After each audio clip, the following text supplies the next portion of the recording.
అలా పాయసం ఎలా ప్రిపేర్ చేసుకోవాలో చూపిస్తాను చూడండి. ఏ మాత్రం విరిగిపోకుండా పర్ఫెక్ట్గా చిక్కగా అందరికీ ఈజీగా చేసుకునే విధంగా ఎలా ప్రిపేర్ చేసుకోవాలో చూపిస్తాను చూడండి.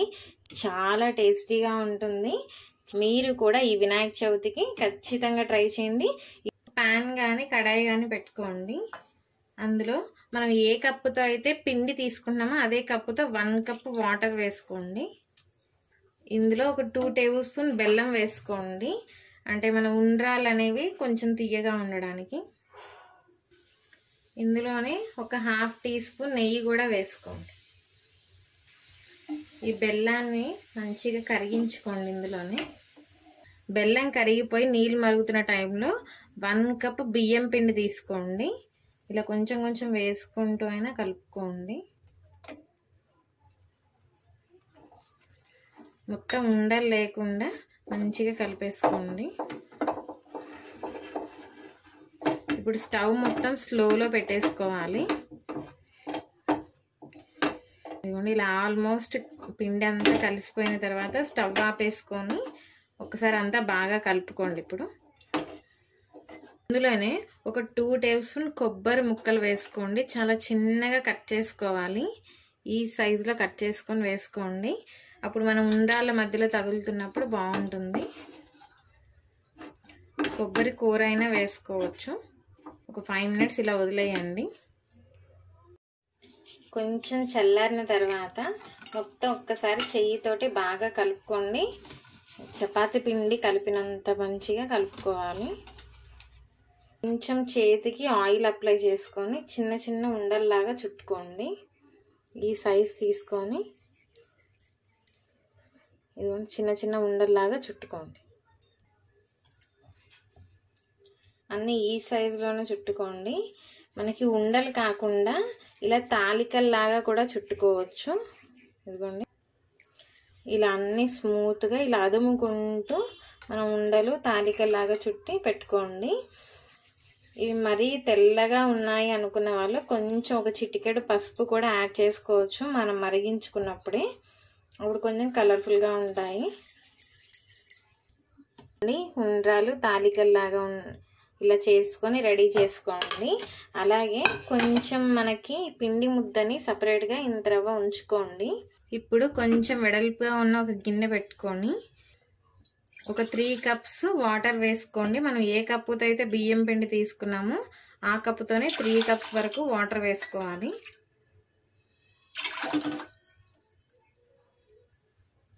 తర్వాత మనం చుట్టుకున్న ఉండ్రాలను వేసుకోండి. కొంచెం ఇలా సైడ్ నుండి గరిటతో కలుపుకుంటూ ఒక 5 మినిట్స్ కుక్ చేసుకోండి. ఇదిగోండి ఇప్పుడు కొంచెం ఒక్కసారి చెక్ చేసుకోండి. ఒక 5 మినిట్స్ తర్వాత ఇలా అన్నప్పుడు ఇదిగోండి చాలా మెత్త కుక్ అయిపోయింది. సో సరిపోతుంది ఒక 5 మినిట్స్ కుక్ చేసుకుంటే. ఇప్పుడు ఇందులో మనం ఒక 3 టేబుల్ స్పూన్ కొబ్బరి ముక్కలు వేసుకోండి. ఒక 1 కప్పు బెల్లం తరుగు తీసుకోండి. తీపి కొంచెం ఎక్కువ తినే వాళ్ళు ఒక 1/2 కప్ ఎక్స్ట్రా వేసుకోండి. ఒకసారి అంతా బాగా కలుపుకోండి. ఇప్పుడు బెల్లం కరిగేంత వరకు ఒక 5 మినిట్స్ ఇలా కుక్ చేసుకోండి. మొత్తం స్లోలో పెట్టుకొని ఇలా బెల్లం వేసుకున్న తర్వాత కూడా ఒక 5 మినిట్స్ మరిగిన తర్వాత ఇదిగోండి మనం ముందుగా పక్కకు పెట్టుకున్న బియ్యం పిండి ముద్దలో ఒక 1/2 కప్ వాటర్ వేసుకోవాలి. ఇలా 1/2 కప్ వాటర్ వేసుకొని ఈ పిండి ముద్దని మంచి కరిగించుకోండి. ఇందులో ఈ పిండి నీళ్ళని కూడా వేసేసుకోండి. ఇప్పుడు ఒక 5 మినిట్స్ మళ్ళీ మరిగించుకోండి. పడ్డం ఇలా స్టార్ట్ అవుతుంది మెల్లిగా. ఇలా కుక్ అవుతున్న టైంలో ఒక చిటికెడు పసుపు తీసుకోండి. ప్రసాదాల్లో పసుపు మంచిది కాబట్టి కొంచెం ఒక చిటికెడు వేసుకుంటే సరిపోతుంది. అలాగే మంచి కలర్ కూడా వస్తాయి. ఇందులో 1 స్పూన్ ఇలాచీ పొడి వేసుకోండి. ఇదిగోండి ఇప్పుడు చూడండి ఒక్కసారి పాయసం అనేది ఎంత చిక్కపడిందో. ఇలా కొంచెం దగ్గర పడేంత వరకు మీడియంలో పెట్టుకొని మరిగించుకోండి. ఇప్పుడు ఇందులో ఒక 1 స్పూన్ నెయ్యి వేసుకోండి. ఇలా కొంచెం గీ హీట్ అయిన తర్వాత డ్రై ఫ్రూట్స్ వేసుకొని ఫ్రై చేసుకోండి. పచ్చి కొబ్బరి ముక్కలు మీరు పాయసంలో వేయకపోతే కనుక ఇక్కడ ఎండు కొబ్బరి ముక్కలు వేసుకోవచ్చు. చూడండి ఇలా ఎర్రగా ఫ్రై అయిపోయిన తర్వాత పక్కకు తీసుకోండి. ఈ మరుగుతున్న పాయసంలో డ్రై ఫ్రూట్స్ వేసేసుకోండి. చూడండి చాలా చిక్కగా అయిపోయింది. ఇలా పాయసం దగ్గర అయిపోయినప్పుడు ఒక్క చిటికెడు పచ్చ కర్పూరం వేసుకోండి. ఇది మనం ప్రసాదాల్లో ఎక్కువగా వాడుతూ ఉంటారు బయట గుళ్ళల్లో. సో మీకు అదే ప్రసాదం ఫ్లేవర్ కావాలి అనుకుంటే పచ్చ కర్పూరం వేసుకోండి. ఇప్పుడు స్టవ్ ఆపేసుకోండి. ఇదిగోండి ఇలా ఒక 2 మినిట్స్ పక్కకు పెట్టుకోండి. ఇలా మరిగిన తర్వాత ఒక 1 కప్ మిల్క్ యాడ్ చేసుకోండి. కొంచెం ముందుగా మరిగించుకొని పక్కకు పెట్టుకొని ఆ మిల్క్ని ఇప్పుడు యాడ్ చేసుకోవాలి. ఆల్రెడీ చాలా దగ్గరగా అయిపోతుంది మనకి పాయసం అనేది. అప్పుడు తర్వాత పాలు యాడ్ చేసుకుంటే కరెక్ట్ కన్సిస్టెన్సీ అనేది వస్తుంది. చూడండి పాయసం రెడీ అయిపోయింది. సర్వ్ చేసుకోండి. చాలా టేస్టీగా ఉంటుంది. వినాయకుడికి నైవేద్యంగా పెట్టేయండి. చాలా టేస్టీగా సింపుల్గా ప్రిపేర్ చేసుకోవచ్చు. ఏ పప్పులు కూడా మనం వాడాల్సిన అవసరం లేదు. సింపుల్గా థిక్గా అవుతుంది. మీరు కూడా ఖచ్చితంగా ట్రై చేయండి. పాలు కూడా ఏమాత్రం విరిగిపోవు. చూడండి పర్ఫెక్ట్గా వస్తుంది. సో మీరు కూడా ఖచ్చితంగా ట్రై చేయండి, టేస్ట్ చేయండి. బెల్లం కుడుములు ఎలా ప్రిపేర్ చేసుకోవాలో చూపిస్తాను చూడండి.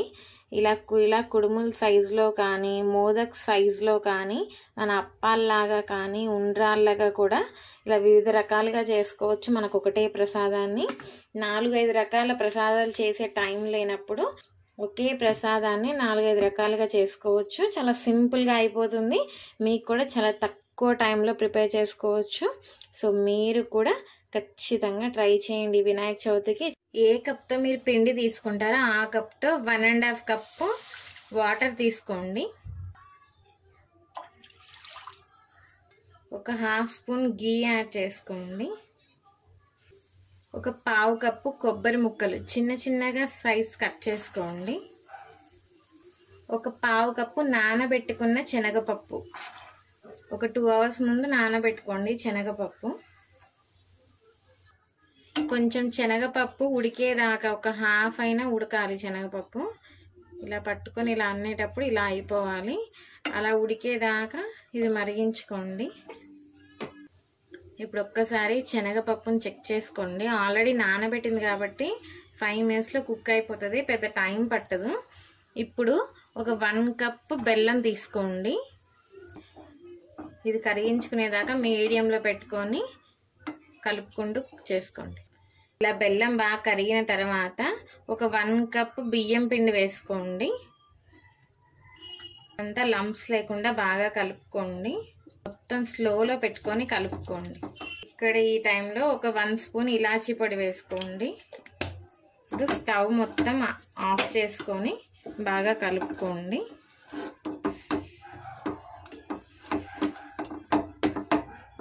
ఇదిగోండి పిండి మొత్తం బాగా కలిసిపోయింది.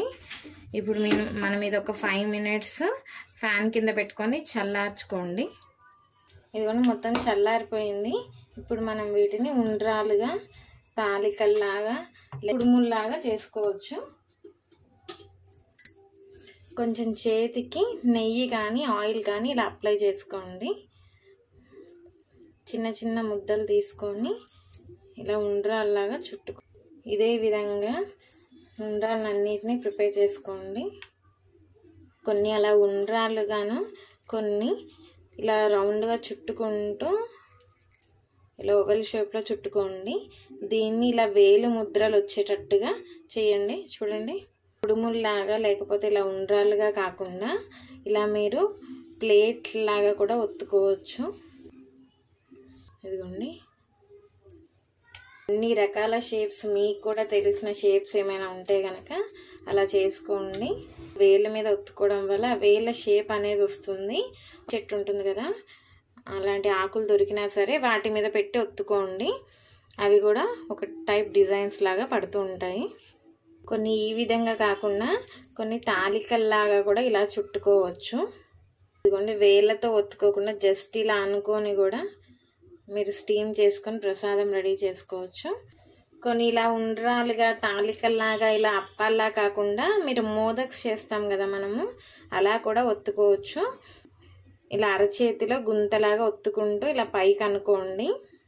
మోదక్స్ని ఇలా అలా కటింగ్సే కాకుండా ఇలా ఒత్తుకుంటే కూడా గట్టిగా ఒత్తుకోండి లాస్ట్ ట్రిప్ అనేది. అప్పుడు చూడండి మీకు వేలు ముద్రల్లాగా పడతాయి. సో అదైనా సరే మనకి మంచి షేప్స్ ఇస్తాయి. లాంటిది కానీ ఇడ్లీ కుక్కర్ లాంటిది కానీ ఏదైనా ఉంటే తీసుకోండి. దానికి ఇలాగా ఆయిల్ కానీ ఘీ కానీ అప్లై చేయండి. ఇడ్లీ ప్లేట్స్ ఉన్నా పర్వాలేదు, ఇలా మిడిల్లోనే ఆయిల్ రాసుకోండి.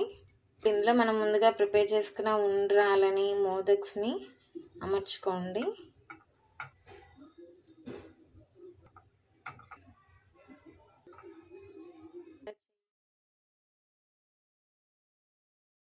మనం ప్రిపేర్ చేసుకున్న అప్పాలను కూడా వేసుకోండి. ఇలా ప్లేట్ మొత్తం అమర్చుకోండి మంచిగా. ఇలా ఇడ్లీ స్టీమర్లోని మనం ఏర్పరచుకున్న కుడుముల్ని పెట్టేసుకోండి. మీడియంలో పెట్టుకొని ఒక 15 మినిట్స్ స్టీమ్ చేసుకోండి. ఇదిగోండి 10 to 15 మినిట్స్ కుక్ చేస్తే సరిపోతుంది. చూడండి అన్నీ మంచి కుక్ అయిపోయాయి. ఒక 5 మినిట్స్ ఇలా వదిలేయండి. తర్వాత మనం నిదానంగా తీసుకుందాం. ఇప్పుడు ఒక ప్లేట్ తీసుకొని అన్నీ ఇందులోకి ట్రాన్స్ఫర్ చేసుకోండి.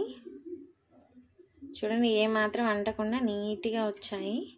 మోదక్స్లా చేసుకునేవి కూడా ఎంత నీట్గా వచ్చాయో. వినాయక చవితి బెల్లం కుడుములు రెడీ అయిపోయాయి. ఒకటే ప్రసాదాన్ని ఇలా ప్రిపేర్ చేసుకోవచ్చు. చూడ్డానికి కూడా చాలా అందంగా ఉంటుంది. మనకి 3 రకాల ప్రసాదాలు చేయలేని టైంలో ఇలా ఒకే రకమైన ప్రసాదాన్ని వివిధ రకాలుగా చేసుకోవచ్చు. చూడండి చాలా అందంగా నీట్గా, తినడానికి కూడా చాలా సాఫ్ట్గా ఉన్నాయి. పర్ఫెక్ట్గా కుక్ అయ్యాయి, చాలా సాఫ్ట్గా వచ్చాయి. సో మీరు కూడా ఖచ్చితంగా ట్రై చేయండి. చాలా సింపుల్గా కూడా ప్రిపేర్ చేసుకోవచ్చు. మీరు ట్రై చేయండి, టేస్ట్ చేయండి.